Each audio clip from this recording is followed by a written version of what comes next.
Salut à toutes et à tous, bienvenue sur votre site www.mediaset.com, les sites de la vie des hommes et du troisième millénaire. En tout cas, aujourd'hui, nous sommes très heureux de vous savoir très nombreux devant vos petits écrans pour ceux qui nous suivent à partir de la télévision et devant vos ordinateurs pour ceux qui nous suivent via Internet. Alors, aujourd'hui, nous allons parler de l'actualité avec mes invités. Comme vous le voyez sur ces images, à ma droite, j'ai le pasteur Jules Rabi, qu'on ne présente plus. Il est en même temps concepteur et présentateur de l'émission Pour l'amour du Congo qui passe presque chaque semaine sur Internet. Et à ma gauche, j'ai un combattant et non pas le moindre. Lui, c'est Ficho Bango. Bonjour Ficho Bango. Si, bonjour, de Konanga journaliste, mon frère. Ok, bonjour pasteur Jules Rabi. Bonjour mon frère à moi, Foshino Tumba. Bonjour, merci beaucoup. Voilà, comme je l'ai annoncé tout à l'heure, mais nous allons parler quand même, nous allons faire l'émission en Lingala pour la meilleure compréhension, étant donné que cette émission est destinée principalement d'abord pour les Congolais, surtout à la diaspora congolaise et pourquoi pas nos frères qui se trouvent encore au pays. Alors, la première question, vous êtes combattants, tous les deux presque, donc je la pose au pasteur Jules Rabi. Si vous étiez demandé aujourd'hui, tout ça, là, état de lieu et à combat, qu'est-ce que vous diriez actuellement ici? Parce que Bandeko Msuba Lobi, Kombe Elali, Bamsuba Lobi, Kombeza, Bamsuba Lobi, to changer kaka manière ya kosala la combat. Alors, na bandi na yo bongo na opesa parole na Ficho Bango na loboko na ngai ya mobali ya mwasi. Alors, oloba nini lelo? Est-ce que bolali bokomi kosote kaka na ba occasion so boyoki ke muto akufi to politicien moko boye aye na poto bobeti ye wana elamuki soki bake elali? Oui, tout d'abord, merci beaucoup Foshino Tumba par la question pour savoir si combat Elali. Nakanisi, Nathalie caméra en face, Nathalie les collabos en face, Nathalie Bao Bazali ko travailler na kanambe Hippolyte en face pour na koyebisa bango que non combat nabiso Elali atamukete. Jusqu'à ce que nous allons voir et l'objectif du combat, ce qui est comme la finalité. La finalité c'est quoi? C'est voir Kanambe Hippolyte quitter ce pays. Ce qui te montre Kanambe Hippolyte a quitté Mboka wana, a tiki Mboka wana, paix les impérialistes na ba décideurs, il y a peuple congolais, ba tiki Mboka wana, c'est alors combat na biso kolala. Mais pour l'instant, pour le moment, combat Elali ata soki mukete, combat ezali toujours na ba forme nango, pe na ba force nango pour répondre à chaque instant. Tout à dire qu'on profite de l'occasion de ce qui m'a koufi ou bien politicien moko boye aye awana na poto balandier. Non. Tout à toujours en bien la bonne forme pour continuer combat pour persévérer jusqu'à ce que les choses changera dans notre pays. Combien la liste qui m'a Oui, mais parce que tout le monde qui avant le Moloto, il n'y avait rien. Et Moloto, kaka Koufi Boye, tout le monde a caméra comme il circulait, ba déclaration, alors que pendant que Yé Azaki malade, Toyoka qui Mutumoko Lobela qui était, n'a habité Ficho Soki yo, moni analyse ou n'andengenin. Bon, pour l'angaïe, na koyo koloba boye. Omoni na kozonga na question de boso tunaki que non, selon analyse na ondongo lobi que analyse nanga tenga naza ko représenter batu o baza na chance ya kokutana na bino te ndenge biso to salango parce que nous on représente une opinion. Donc batu musu balobi bino bokomo ozela kaka situation moko boye e bima bo récupérer ngo ya on apesi exemple à Moloto lelo ba zongi susu to bakisi na ya Kutino. Là les gens commencent à parler mais ceux qui esili allez marampe lali. Bon, normalement sur logique des choses, hein. Au moins, les combat, je te dis la vérité et puis sincèrement, naba oyo balba kombe lali, kombe kola la mukolo Hippolyte Kanambe alias Baloto. Bon, alias Baloto da kofinga te. Na tchaka selon expression mo na suka kaka, hein. On parle de prévention mo boye na bagisa Hippolyte Kanambe alias Baloto. Au moins combat na biso kokufa. Et kokufa ke mukolo oyo Hippolyte Kanambe alias Baloto a kolongwa ou bien a dégager na mboka na biso wana nde commandé ekokufa esili parce que mutu tona ko luka a longwe ou bien jour to bomae ou bien jour a okima Mais effectivement, selon conscience, on a appelé à Okimate. Vous comprenez? Souka to kangaye. Pour juger, on a un crime ou sali. Vous comprenez? On a un crime contre l'humanité. On a un crime contre le Congo. Vous comprenez? Mais effectivement, on a un rôle on a besoin du peuple congolais en général. À part les collabos, bazali ko travailler na ba pa na biso. Bon conscience na bango nanu faut ngwamite. Mais tous les peuples congolais à 100% le peuple congolais. En tout cas 95% ba congolais ou avec 95% ba congolais. Conscience na biso nyonso eza ya kofongwama to contre régime wana. Vous comprenez? Mais 5% ou ba bengi ba collabo. Bon bango c'est normal effectivement bazolia mbongo Congo. Ok, Ficho, si quoi ba statistique wana yo yango parce que deux fois na landara to landara pe actualité ndengeza dans une même émission yoka mutolobi 8 millions de morts dans la même émission lobi 7 millions dans la même émission lobi 12 millions alors ba statistique wana obino bolobaka ndenge to bandaika to bandina pasteur tozo kendeka pour équilibrer la parole alors les statistiques obino bobimisaka ya ba 8 millions ba 12 millions ba 80% bozorango wapi. Mais ba statistique wana ezali ezali ba examen oyo bango moko bata oni bazo sala. Prenons l'exemple na kopesa exemple moko concret il y a maloba ya nani ya mutazala qui secrétaire ya oni nani le Ghanéen Kofi Annan. Kofi Annan lui-même, il avait dit ça clairement. Il dit c'est dans ce qui s'est passé dans le tsunami, c'est comme si ça passe chaque 3 mois au Congo et personne n'est dit. Voyez, donc, et même quand ils font toutes ces choses, et bah, publier yango, nous on fait que lire ce qu'eux-mêmes ils ont écrit. Tout le monde a OMS, tout le monde a ONU, bazali ko bimisa ba statistique wana kolobake non na Congo, il y a tant de morts. Ok, alors Ficho a lâché mon moko à collabo parce que et comme il a insulte moko boy. Alors que il y a une opinion parce que moi je parle de l'opinion. Hein, moi je suis pas là pour vous convaincre ou bien na convaincre. Moi je suis là pour aider le public à comprendre analyse parce que on dit de vous les combattants que vous agissez souvent par l'émotion et la raison ne vient qu'après. Est-ce que vous êtes de cet avis-là d'abord parmi vous? Évidemment pas tout le monde. Hein. Oui. C'est comme vous venez de dire, ce n'est pas tout le monde. Mais ils allaient une partie. Dans la majorité, oui. Non, moi je ne pense pas que c'est dans la majorité. C'est une minorité de personnes. Jisaka, apparemment, na émotion. Yoki Likambu, Amoni Likambu, agir directement. Mais il y a beaucoup, aujourd'hui, le peuple congolais, comme il y a un niveau, il y a qu'à agir par rapport à l'intelligence. Si aujourd'hui on se lève pour parler du Congo, c'est par rapport à l'intelligence. Tovandi, tout ça, examen de conscience, on se dit, mais non, les pays, nous ne pouvons pas marcher de cette façon, nous ne pouvons pas marcher de cette manière. Donc, mais, Moussoussou, oui, c'est normal, Zako agir par rapport à émotion, Dengayoki Likambu, agir par rapport à ça. Ok, Ficho Bango, il y a des pratiques qui na milieu de combattants, Oyo, peuple, ezala na Congo, ezala awa, comme un peu na moi, méfiance. C'est-à-dire, mutu soka aza na opinion moko contraire na yo ou bien na pasteur Gilles automatiquement commis collabo. Qui est collabo, qui n'est pas collabo? D'abord ces mots-là.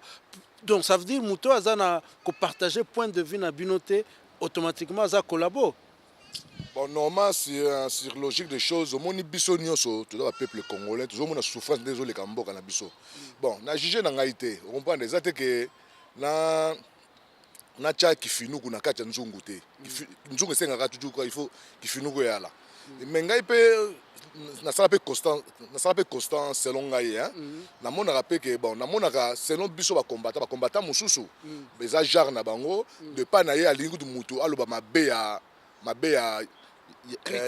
critique te ya Congo te vous comprenez et pas na ye la question le bika critique Congo donc il faut s'éclater mbalamogo asilika mbalamogo bon mutu aza na façon de vivre bon neti ngai par exemple neti nga Ficho Bango les grands combattants l'homme à la barbe mutu na mandefu mais pas na ngai na préférer que na yoka na ngai vous comprenez à tout moment sur la émission na salaka na lo baranga tout moment mona ke mona Ficho Bango mais pas ibouti ku le kindenge nini Ficho Bango est-ce que bino peza bozo bundisa politique na mbele se baloto pourquoi pesanga nous raison vous comprenez mais pas ba combattant mususu oh ba tension de ce matin tant tout n'est question ndenge on a attaquer mbala mo mais pas na ngai na préférer na yoka yo on pas na yoka yo ndenge okoloba na finition na yo après na développer mécanisme na tcho yo pendant ne siko zonga ke soki biso tozali ko bunda na combat na biso za juste za noble parce que pour nini oyeba ke tozali ko bunda bato wana à propos ya boy à cause ya boy.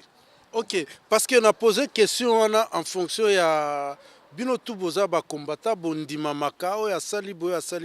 Mais depuis quand ma concertation yaki tomoni moi division moko boye. Comme si ba o bazo kende ba comme ba diable bino botika la boza ba ange. Est-ce que ba o bazo kende ba sali mabe?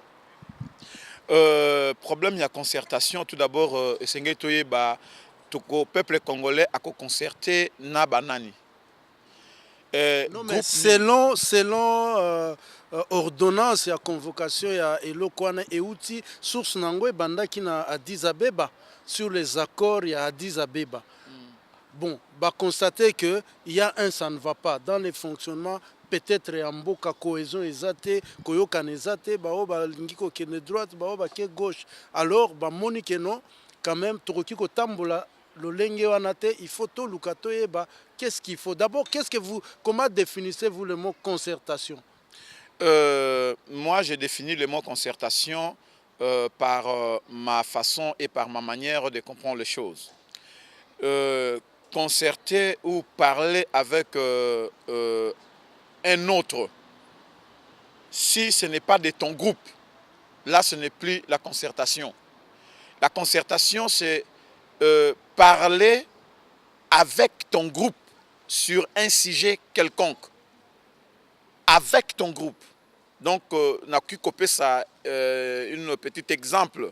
Il y a concertation, un exemple simple. Il y a Bisso étant africain, Bisso étant congolais. Ce qui n'a pas se concerter, bien que la moi si X. Na famille nanga yo famille nangai toke ko bala to pesa ki enveloppe ba pesa ki biso enveloppe to pesa $1000 pour na mariage et que toye wana toye na $1000 toye na $500 muto azali en face to ko ça na dialogue akoye bisa bisa que non OK boye na 500 alors na okene ko concerter na batu na biso famille na biso sima na koya ko bisa bino soki bandimi 500 balwana ba okene ko ça la concertation ya bango qui veut dire bah okene na groupe na bango ba kende ko yokana na groupe na bango. Donc quand ces gens de Kanambe Hippolyte et tous ces politiciens collaborent ou bien je sais pas moi avant continuer parce que pour créer un peu, oui pour créer l'interaction et ça la bino nini qu'est-ce qui change ce bobengie Kanambe ou bien bobengie président Kabila là on nini ko changer parce que est-ce que bit na bino eza alongo est-ce que ce bobengie Kanambe nde alongwe ce bobengie Kabila président Kabila nde alongwe eloko et ça la bino ndeni eza moi fantaisie et ça la nga tout d'abord nakobenga ye président par rapport à quoi? Par rapport à qui? Il est président Yabanani. Premièrement, tout le monde qui na 2006 basali élection na Jean-Pierre Bemba. Ce n'était pas lui qui avait gagné, c'était Jean-Pierre Bemba, mais bah décideur, bah pesi nani yé pouvoir, il a à diriger Mboka Nabiso. Wana premier cas. Deuxième cas, Tshisekedi na 2011 élection. Tshisekedi a gagné l'élection. Nani décideur impérialiste européen. Bakamati ba pesi nani pouvoir na mwana yandeke. Kombo na ye juste parce qu'à la présidente on nous impose une personne. Mais quand est-ce qu'on vous imposera toujours? Pour donner aussi la parole à Fichou. Oui, nazokende. Pour na olobi na ngai na pesa yo éclaircissement pourquoi to benge président on a déterminé yo pour ye bango bakolanda. Batu wana bakolanda pe batu na biso pe bakolanda peuple congolais kolanda. Alors parce que na tout bongo oui, officiellement partout dans le monde c'est lui le président de la République. Le monde des cons. non, le monde. Vous Le monde- parlez aussi de la communauté internationale. La communauté Mais internationale. Le malheur du Congo, c'est qui? Que le président... Le malheur du Congo, c'est qui? C'est la communauté internationale. Fauchino, je pense, dans la langue française, hein, on dit quelque chose qui est simple. On dit un homme existe quand sa voix est écoutée. Un homme existe quand sa voix est écoutée. Donc, lors où la voix de la personne n'est pas écoutée, cela veut dire que cet homme-là n'existe pas. Aujourd'hui, le peuple africain, leur voix n'existe pas, il n'est pas écouté. Cela veut dire que ces hommes-là, africains, n'existent pas. La communauté internationale... Mais ça, c'est propre aussi aux hommes politiques. Oui, quand on regarde bien, même ici, les gens, presque la moitié, il y a des statistiques qui sont sorties, ils étaient contre le mariage, l'officialisation de mariage gay. Mais... ils ont marché. Est-ce qu'on les a écoutés? Si nous voulons aller dans ces domaines-là, je vous dirais que ces gens qui dirigent aujourd'hui le monde, ce sont des francs-maçons. Or, quand tu viens dans un monde-là, de la politique, dans le franc-maçonnerie, on va vous exiger à faire ou à adopter une loi qui sera inhumaine. Et à tout moment, remarquez dans tout le pouvoir ou dans tout le gouvernement, à tout moment où ils accèdent dans une autorisation du peuple, ils font quelque chose qui sera hors de la volonté du peuple. Donc, ils doivent faire cela par la force. Donc, c'est quelque chose où on vous donne, on vous exige les gens dans un monde spirituel. Donc là, on ira dans un autre domaine. Aujourd'hui, nous sommes là où nous, peuple congolais, on se lève, où nous disons, par exemple, si je rentre dans la question, pour ne pas aller dans ces domaines-là, si je rentre dans la question, moi, je ne pourrais pas, et je n'ai pas le droit d'appeler Kanambe Hippolyte, parce que moi, je le connaissais avec son propre nom de Hippolyte Kanambe. Vous le connaissez où? Je le connaissais quand il venait avec son soi-disant papa, Mouzé Kabila. Quand ils sont venus, on l'appelait Commanda Hippo. Où est parti le nom Commanda Hippo? Directement, comme cela, et vous le bombardez, le nom de Joseph Kabila. Ok, moi je ne vous juge pas, c'était question seulement d'avoir une réponse par rapport aux téléspectateurs. Alors je me retourne du côté des Fichot. Je vais vous poser une question. Décidément, on a l'impression que les grands collabos se trouvent toujours, entre guillemets bien sûr, dans les combats.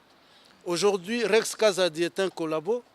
Presque qui Alain Botoul est un collabo. Décidément, tout le monde, finalement, les vrais collabos, c'est les combattants.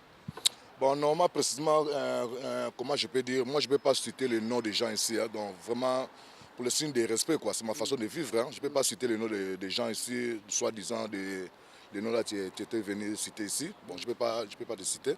Bon, selon ma balistique, selon ma conscience, hein, pour moi, le nom là tu as cité, entre les deux noms, entre les soi-disant, les guillemets, entre le Messela et l'autre, hein, pour moi, effectivement, ce sont les collabos.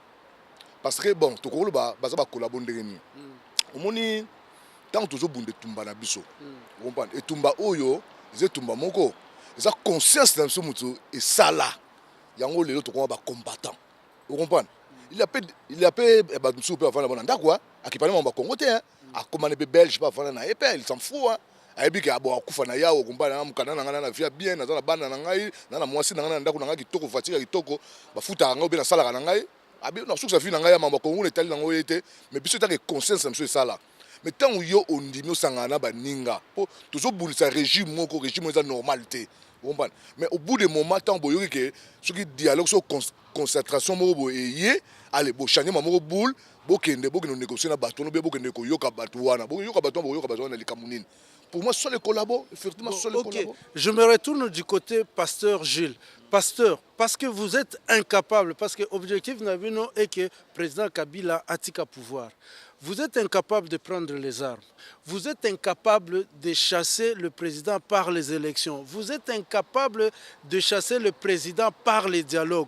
Et pendant ce temps, que faudra-t-il faire pour trouver la solution? C'est comme aujourd'hui, vous dites à votre enfant qui vous dit « Bon, Nazan Anzala ». Est-ce que cet enfant-là va t'écouter? Qu'est-ce qu'il faut faire maintenant? Parce que vous ne pouvez pas dialoguer. Vous ne pouvez pas prendre les armes. Vous ne pouvez pas gagner les élections. Maintenant, tout ça, peuple salanine. Tout d'abord, je pense que le peuple congolais dans l'ensemble, nous n'avons pas voté Kanambe Hippolyte en qualité du président dans notre pays. Nous avons eu, le peuple congolais a montré sa maturité politique en acceptant d'aller dans le ZIRN. Le peuple congolais a montré sa maturité politique de changer un régime par les élections. Mais tout simplement, ceux qui sont en face du peuple congolais, cela veut dire les impérialistes et le décideur du peuple congolais, c'est eux qui nous imposent. Comme ils nous imposent, donc nous ne pouvons pas dire... C'est facile quand même ce discours, on vous impose.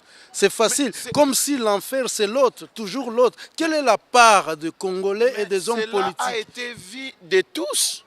Il y a eu presque beaucoup des organismes... Et vous avez accepté qu'on vous impose? C'est pourquoi nous, avec notre conscience, on se lève pour dire non. C'est pourquoi aujourd'hui, le peuple congolais demande toujours sur la vérité des urnes. Mais la vérité des urnes, ça doit se passer au Congo. Est-ce que, d'abord, on va ouvrir une petite parenthèse. Est-ce que vous savez quand même qu'il y a un écart entre ce que vous faites ici en Europe, dans la diaspora, et la réalité du Congo? Parce que, deux fois, on ne vous connaît pas au Congo. Le moyen que vous avez, non, le moyen que vous avez utilisé de communiquer l'Internet n'est pas toujours si facile au Congo, généralement. D'abord, sur le plan technologique aussi. Est-ce que vous êtes vraiment sûr que vous vous battez pour un peuple qui est au pays? Mais ce peuple-là doit être de communion avec vous. Est-ce que vous pensez vraiment que vos messages arrivent? Moi, je pense que le message arrive au peuple congolais à Kinshasa. Et, si, avant de développer ce que vous venez de dire, vous avez dit la vérité des urnes, ça devrait se passer au Congo. Mais ceux qui imposent aux Congolais le pouvoir, ils sont où? Mais ils sont ici. Mais le problème aussi, c'est pourquoi nous sommes ici. C'est une question très complexe parce que vous venez de dire ici tout à l'heure, hein, tous les deux presque, que le président Kabila est étranger. Mais alors que, avant d'aller aux élections, vous n'avez pas posé le problème de sa nationalité. Le président Tshisekedi a accepté d'aller aux élections, Bemba a accepté. Ce n'est qu'après l'échec où la question surgit. Mais c'est quand même incohérent. Nous, peuple congolais, nous ne pouvons pas parler des échecs. Le peuple congolais n'a pas échoué. Vous êtes parti aux élections avec... On n'a pas échoué avec attends. Je voulais dire ceci. Nangana Lobaboui, Bokena élection, na président, on a enregistré ma candidature, il y a Batunyo surtout. Mais vous n'avez pas posé le problème que non, il y a un étranger qui est sur la liste, il y a un candidat. Vous n'avez pas posé le problème. Mais vous avez accepté. Donc, c'est-à-dire, ce qui président Tshisekedi a l'écart qui, dans ce cas, ce problème-là n'allait pas se poser. Non, ce qui Tshisekedi a l'écart qui, et nazo ko répéter toujours. Oyo peuple na biso esengeli atiango na mutu na ye, peuple congolais esengeli a se lever aloba non na batuana. Cela veut dire quoi? Tant que peuple congolais to telemi, tant que bande konyoso ba lamuki to telemi, to lobi que non moi na wana azali bon. Ezali ponanga. Tout d'abord ezali débat moko ya bon, c'était juste une parenthèse, hein, parce que nationalité voilà, parce que ben posa ki bisoye après tu sais quel temps à continuer à salir une élection, c'était trop fort. Nous notre problème ce n'est pas la nationalité de Kanambe Hippolyte, mais problème na biso ezali moko. Vérité des urnes. Tant que tu na ba élection, tu respecter peuple. Ah, on a France pour n'a pas français. Tant na biso zozala to répartir parole. Na sukisa na ba français. Tant que balingi ba reprendre corriger na ni Sarkozy. Ba kendaki na ba urne. Na ba américain tant que ba corriger George W Bush ba kendaki na ba urne. Na Belgique awa pour ba répondre nani ba Volkswagen ba kendaka toujours na ba urne. Mais pourquoi biso peuple congolais tant que tokei na ba urne? OK, pasteur. Pasteur na pesa quand même lui lever pas ya fiche bango fiche. Tout le monde est d'accord que bah élection les cas qui bien te. Donc si bah élection les cas qui bien te, donc c'est que il y a président Tshisekedi les cas qui bien te. C'est-à-dire il faut tout bander. Parce que vous êtes tous d'accord qu'il y a une tricherie. Et quand il y a une tricherie, donc de deux côtés, parce que na Mbujima et na Kassa Oriental, na Kabea Kamonga par exemple, il y avait tout le monde qui a irrégularité. Zala qui on a battu le col à François Mwambaba vota quitté. Il a été tabassé. Ça PK a irrégularité. Mais pourquoi seulement Bolobi que ba irrégularité Zala qui mais vous maintenez que pour Tshisekedi c'est bien et pour Kabila ce n'est pas bien. Pourquoi deux poids deux mesures? Bon, pour moi, qu'est-ce que je peux dire? Les problèmes, ils ont les problèmes. Au monde déjà, en 2006, élection entre soi-disant Kabila, Kanambe, Hippolyte Kanambe, alias Baloto,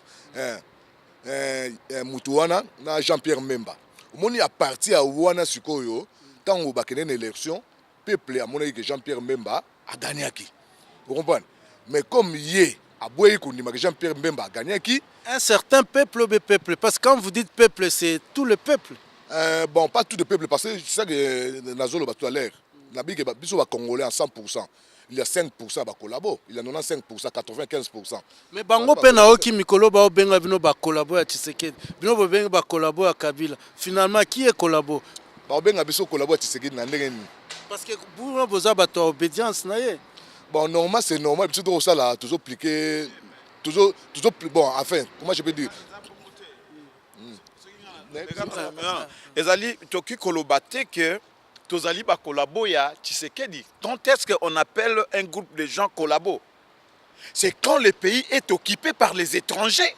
Non, mais par définition, un collaborateur, c'est celui qui travaille avec quelqu'un. Là, par définition, c'est lui qui travaille avec quelqu'un. Mais dans le vrai sens, quand le pays est dans l'autre sens, tant Mboka est occupé par les étrangers, Batou Oye bazali ko travailler na étranger pour pas faire souffrir. Tozo qui tozo exemple na France. Tant que France est qui inondée par les Allemands. Batou nyos Oye ba travailler qui na Hitler. Bengaka bango na époque c'était des collabos qui fonctionnaient avec Hitler na fonction que nous va faire souffrir la population na bango et bazwa ki mbano na bango. Donc biso tant tozo benga mo collabo tozo benga mo collaboter, nous ne parlons pas de collaborateurs. Ceux qui collaborent avec... Collabo, c'est diminutif à collaboration ou à collaborateur. Oui, c'est ça. Le vrai collaborateur, par exemple, entre Bisso ou bien entre moi et Mboka. Mais au Bisso, collabo, ezali batou, bazali ko travailler na ba occupant étranger, ya Mboka na Bisso pour faire souffrir ou maltraiter la population, le peuple. Ne batou wana, catégorie wana ya batou, to bengi bango, ah bango nde bazali ba collabo bazali ko travailler pour na ba éliminer biso pour na ba boma biso bazali pour na Kanambe Hippolyte alors quoi pour na bazali pour na Kanambe Hippolyte biso to ko régler ba compte na bango o ezali temps ya mawate ndenge le kaki na époque ya Mobutu bato Mobutu to kipaki bango te parce que ezaki na justement pasteur yango na boma IP conférence parce que des règlements de comptes yango to boma IP conférence nationale hein est-ce que on doit toujours utiliser dent pour dent, œil pour œil? Non. La place où on a besoin que sa réponse boye. Règlement des comptes dans la conférence nationale, conférence nationale souveraine, qui entre peuples congolais, peuples zaïrois. Bisson sont là qui ensemble, mais ni conclusion ya ni ya conférence nationale souveraine, qui tellement très bien parce que bazwa qui ba loi est belé oh le lo qu'il faut faire marcher le pays autrement. Mais le lo tant tozo koloba tout comme manifestant c'est le pays qui bien. Oui, mais parce que ezalaki mutazalaki en tête ezalaki dictateur ozomona mais siko lelo tozo koma na batu lokola neti ba Kanambe Hippolyte tant tozo kene na ba nini ezali règlement de compte te to ça le règlement de compte te na bango bango ezali alors uti koloba ke ba ozambano na bango ça veut dire esprit moko ya revanche ozala parce que bango ezali baye ko occuper mboka na biso par la force. Vous pensez qu'ils vont se laisser faire aussi? Mais vous ne trouvez pas qu'on ira de problème en problème? Nelson Mandela a été persécuté autant d'années, mais quand il est sorti de la prison, il a tendu la main à bas persécuteur naïe. Mais Pourquoi pas on ne peut pas faire ça aussi? Persécuteur na tokozalaka toujours totandaka na ba rwandais lisusu comme so ba persécuteur na surtout attendre so ba mena ba rwandais. Non mais l'Afrique du Sud est composée des Wallons, des Hollandais, des Anglais aussi. C'est des étrangers. Oui, des étrangers qui sont venus. Le quoi net biso ceux qui na époque où il y a colonisation na biso. Ceux qui to ba élite na biso à époque. Ba linga ki ba telema ba vanda na ba belge. Ba tikala na ba belge. Mais le lot na ba belge. Mais le lot siko tozali na ba belge té. Tozali na ba belge té. Donc tozali très bien, to vandi très bien. Et sikoyo et comme lisusu tozongisi ba rwandais ba banda ko coloniser biso. Wana na koboya yango na boyi yango peuple congolais akoki kozala coloniser te na ba rwandais parce que na Rwanda place ba rwandais bazali. Mais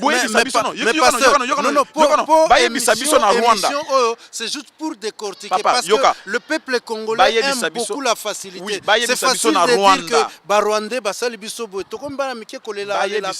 quand on vous fait ça, qu'est-ce qu'il faut? Non, mais qu'est-ce qu'il faut? Ceux qui Basali Bino. Parce que tout comme le Rolabana Mike, Barwandais, Basali Bisobo, Basali Bisobo. Ok, d'accord, mais qu'est-ce qu'il faut? Est-ce que le peuple congolais, zaïrois que nous sommes, toki kolela soki ba rwandais basali biso loko. C'est ce que vous êtes en train de faire. Tozali kolela pona ba rwandais, tozali kolela pona ba impérialiste, ba communauté internationale na ba nani comment ba nani ba décideur ya peuple congolais ba oyo bazali kozua. Omoni par exemple to tchana exemple moi na moko ya 10 ans a telemi boy a betinga mbata pa Nathalie boza na 10 ans. Soki na simbie na maboko na ngana okina kangebo na tombole ko na bambie na sakufi. Poison à 10 ans. Mais tant que Batou Bazana Simanaye, Bazana Simane, grand boxeur, par exemple, Mike Tyson, Bazana Simanaye, Soki a beta et Mbata Soka Megi Kozong Satoko frappé à mort.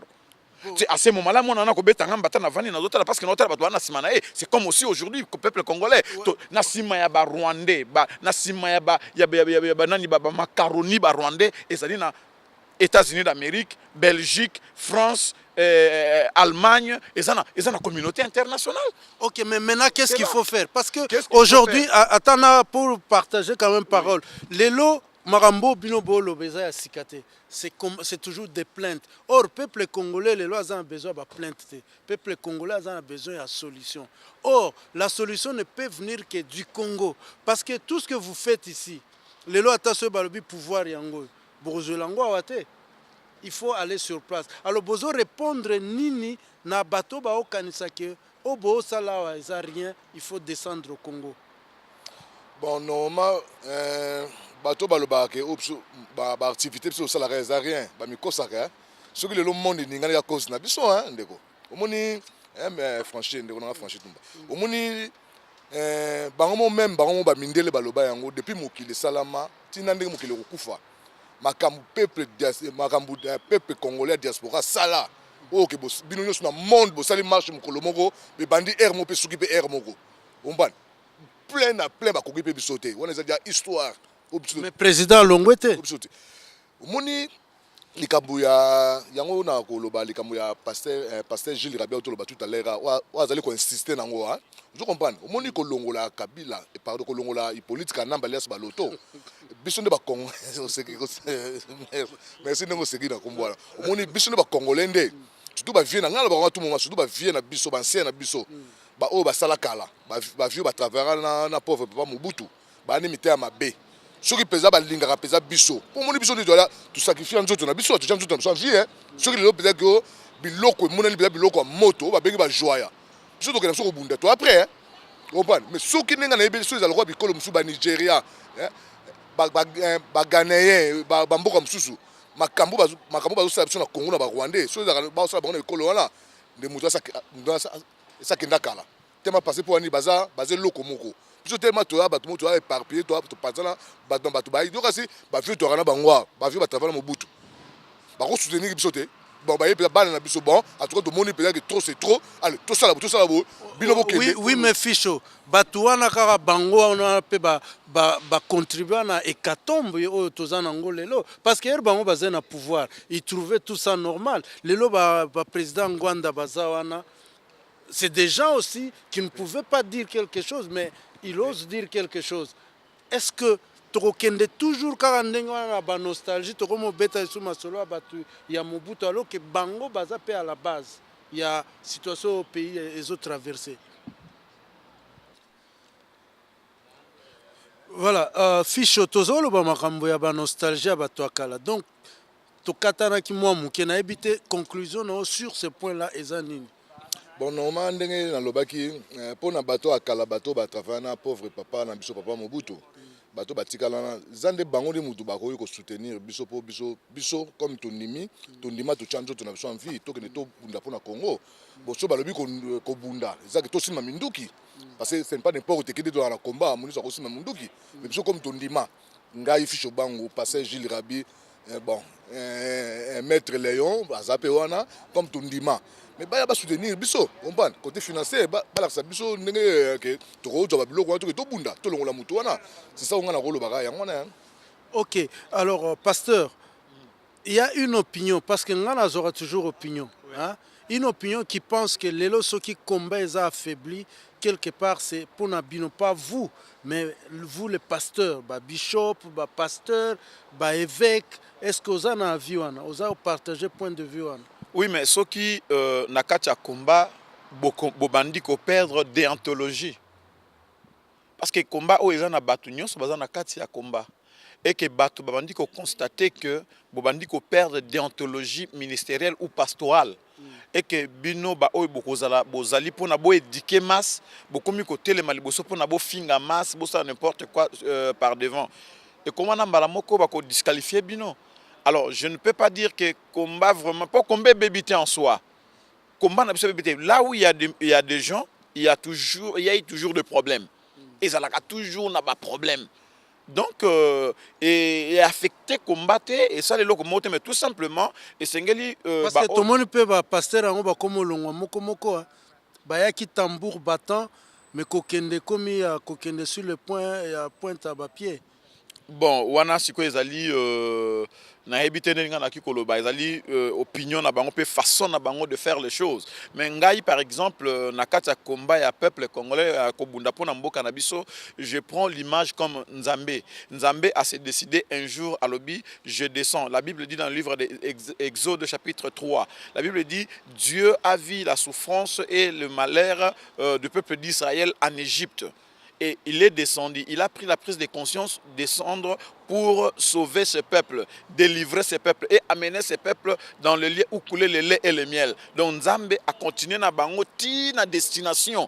Donc ngai par contre on a conscience na ngai nazali kokene na combat o ya peuple na ngai pona mboka na ngai jusqu'à na destination. Donc lokola neti bandeko na so ba aller moloto akufi na nzela ya combat donc wa biso nyoso to komema combat wana soki to komi ah gloire à Dieu ceux qui peut te comité ba o ba kotika na sima na biso ba ko continuer na combat na idéologie o ya biso. Ok, alors pour revenir à la concertation, parce que Tokomo est pratiquement vers la fin de notre émission, tout à l'heure, vous avez ça, moi exemple, Moko à Libala.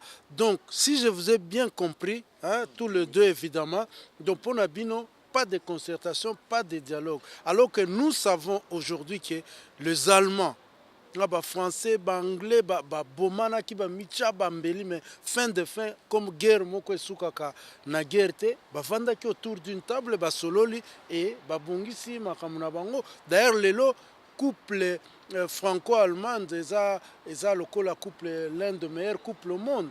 Bon, et là on est les autres dérangés bino kasi poto solo là.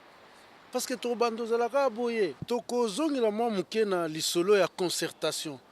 Parce que tout le monde à travers le monde va conflit nyonso presque soukakaka na dialogue. Mais eloko nini oyo ata eza ndenge nini et ko déranger bino. Mais allez au moins même pour écouter. Peut-être na écoute wana vous pouvez trouver quelque chose aussi à positif. Alors qu'est-ce qui vous dérange vous les lo bobo ya même na dialogue? Oui, tozobo ya dialogue parce que tozobo ya concertation oyo kanambe parce que yayi ba politiciens congolais ba benginga. Baebisinga babi que non bazalaki de fois na langage na bango bazalaki un peu neti pour concertation et à un moment donné babenga bi manière pe lolenge oyo kanambe Hippolyte azolinga amema concertation oyo eza malamu te to se retirer bango na kisasa na boy kotanga bakombo na bango mena kisasa nde babenginga baebisinga ndenge wana. Alors pour na biso peuple congolais tozali koboya concertation na bras de fer. Pourquoi? Parce que toyebi déjà conclusion ya concertation soki Kanambe alingi a se concerter na baninga na ye ya PPRD lokola bazokokende kosala concertation, et alors bakende koluka nani papa Etienne Tshisekedi oyo ye azui bokondine oyo ye azali ko diriger neti mboka na na mandat ya Etienne Tshisekedi, parce que azo diriger mboka na mandat Tshisekedi. Mais parce que ye moko alobaka eloko te, comment ba okende koluka ye? Non, Tshisekedi alingaki yango na ngeko kende na Congo Brazzaville. Depuis lors alobaka so eloko te. Alingaki ko kende na Congo Brazzaville tango amoni ke no Kanambe aweleli le premier akatisi mbango po kende na Congo Brazzaville. Tshisekedi a se retiré. Mais il faut comprendre concertation. Oui, mais en se retirant, qui gagne, qui perd? Mais qui gagne, qui perd? Nous restons étant des hommes dans notre position. Dire que donc, ça veut dire souffrance à peuple. Ils allaient souffrance à peuple. Ils allaient peuple à ce décision. Besoin se faisait la ferme. Tout ça que non parce que bango bazoko imposer biso to sala boy biso to landa bango. Non. Biso to yebi très bien. Est-ce que dialogue ou to concertation wana ça va aboutir à rien. Ça aboutira à rien. Tout simplement, Kanambe Hippolyte a s'organiser, a se concerter. Na groupe naïe, au bas qu'on se concerter, aïe sa groupe naïe très bien. Que moi, je ne peux pas diriger ces pays parce que la personne à qui le peuple a mandaté, ce n'était pas moi. Facilement bongo. Mais c'est pour cela maintenant, on le dit très bien, facilement comme ça. C'est pourquoi biso peuple congolais est signé tous à armes. Tout simba armes parce que Aza dictateur, Aza na armement, tout bimisé par les armes. Un point très. Pour quand alors ba armes? Mais nakoki koloba nakokoti sanakati ya suite te ya kata wa projet na biso mais toyeba eloko moko toko arriver toujours ya kokwea na kati ya terrain pe ya ko mutasimbi arme ba bengana kaena arme boke na ba dialogue te ba dialogue oyo so okende o ezali nul et sans effet.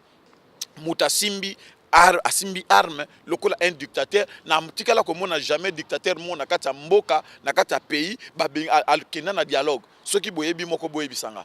Ok, pasteur, je pense que tous avons ngongo ba pesa biso na réalisation comme moi muke. Juste une dernière question et puis toko zo maloba asuka. Donc ba concert et kozonga ou bien kozonga te parce que JB Mpiana est annoncé na Zénith à Paris. Je pense, si je ne me trompe pas, le 21 ou bien le 23 décembre. Tu comme dernièrement au Canada, Emile a Betaki. Et puis, notre frère Mbouta a fait 4 concerts, Emile a 3 concerts. Décidément, et Kozonga ou bien Ozonga te? Bon, normalement, pour ma musique, c'est tout bossa nango et Ozonga nango te. Mais Jiba Robeta. Te Robeta na été. De côté, on a mamolo ba utu mingi te. Au moins, comment ça s'appelle? Félix, nani? Félix Oazé, quoi. So na biso tali mission ado senga ba pardon asenga biso ba pardon vis-à-vis azatenga fiche bango na lobango ba biso ba tali yango mutulumbe tali yango asenga pardon vous comprenez bon et pas na lobby que na vidéo na ke bino bondima même pardon te bon normal to ni ma pardon te conscience na bango ça na mabe bango ba sala vous comprenez bazela na bito biso na tout ça le devoir na biso to na motema na biso les restes de toro rager à la mienne ba lesa bana na bango te bazela jour mokile ko bongo bana balia. Bon, normalement, si on laisse bana na bango, balesa bana bango na mbongo ba ozwa kuna, bien na mbongo ba zwaki on va biso peut pour le moment enfin JB, si on yoka ngai, ezangai le grand combattant fiche ba on a joué sur vérité. Donc comme ngalo tcha makolo ate. On va. Boyaka na bino ba tama to monaka, to ki para bino te. On va. Mais soki ke boya tcha libaya, petit frère, na zo yebisa yo tant que grand frère. Akoya na ote. On va. Ozo luka no ba problème kaka. Ozo linga kaka ba kanda ya bato. E baksa masusu na mituna bino. Malgré ça concert humanitaire parce que elo musupe biso to critica kaka mais alternative ezalaka te bango moins balobi bazui idée mbongo wana ba opesa ngo na batu ya est sikoyo mabe eza wapi bon comme bamonaki idée on a petit on a fallu akomaki asali boulot bango be balibala na boulot biso lingi boulot ante pour nani liboso pour nani liboso te que ba développer esprit wana bali la petit fali avance bango ba sala yango to ba moni mwana ba petit ba ko sala yango bali bala na suida petit non botika biloko. Il y a que les imbéciles qui ne changent pas d'avis. Si bien sûr mais biso e pas ngana roloba na okena musika te côté wana donc musique robeta na ngote. Mais la question à Souka, vraiment, pour na kozwa malobano à Souka, pasteur, bazo reprocher na bino bozo pekisa batu mususu lokola ba musicien, ba cordonnier ou bien batu mususu basala misala na bango. Mais bino awa lundi ti samedi bokendaka misala. Comme bolobi ke matanga eza na Congo, pays eza par terre, mais botika pe kosala. Comme ça, bino tu bo vanda na matanga, bozo lela ti er mboke liko bonga, bongo bobandi misala. Pourquoi bozo pekisa ba musicien, bo pekisa ba judoka te, bozo pekisa ba footballeur te, bo pekisa ka ba musicien. Il y a un problème particulier avec les musiciens? Ouais, problème na bango ezali fala ki ba éduquer masse. Judoka qui no éduquer masse nani. Muto ki ne musala na ye. Peuple azali koyoka bango à travers la musique na bango. Il fallait la musique na bango ezala na message. Musique eza na message te tout d'abord musique na bango ebi ko exhiber mabele ya bana na biso, ya mutakala ya ba sœur na biso et deuxièmement ko kende ko yembela un imposteur. Donc pour na bango musala na bango lokola bango bazwaki mbongo ya imposteur. Imposteur apesi bango mbongo. Abibo yembela ngai. Mais entre-temps, vous continuez à koyoka ba musique na bango na ba voiture. Bon, koyoka musique, il n'y a rien à voir. Hein? Moni koyoka, na komona l'homme en personne. Déjà des choses différentes. Je comprends. Koyoka c'est normal, mais komona bango, tolin komona bango tout est. Ok. Donc là, toko conclure là, na éviter ceux qui balingi ko sala musique te, batiki, ba ivoirien, basi babimi, banan ba nigérien, basi babimi, batunyo so babimi, bango so balingi na bango te. Étranger. Peuple na biso a préféré ayoka na ye nini sawa le ya ba nigérien a préféré ayoka Jimmy Cliff ou bien ba Côte d'Ivoire. Donc nini gaou bazo yemba kitoko ba gaou bazo ko bisa biso kitoko. Ok, pasteur. Donc Tokoluka Bino très prochainement. Amis téléspectateurs, nous sommes pratiquement arrivés à la fin de notre émission. Vous savez, dans 40 minutes, on ne peut pas tout dire. Mais ce n'est qu'une partie remise. D'ici quelques jours, nous allons chercher nos deux invités pour continuer cette émission. Mais d'ici là, je vous dis au revoir. Et si le cœur vous en dit, retrouvons-nous toujours sur votre site, les sites de la vie et des hommes du 3e millénaire, autrement dit www.mediaset.com. D'ici là, portez-vous bien. Au revoir.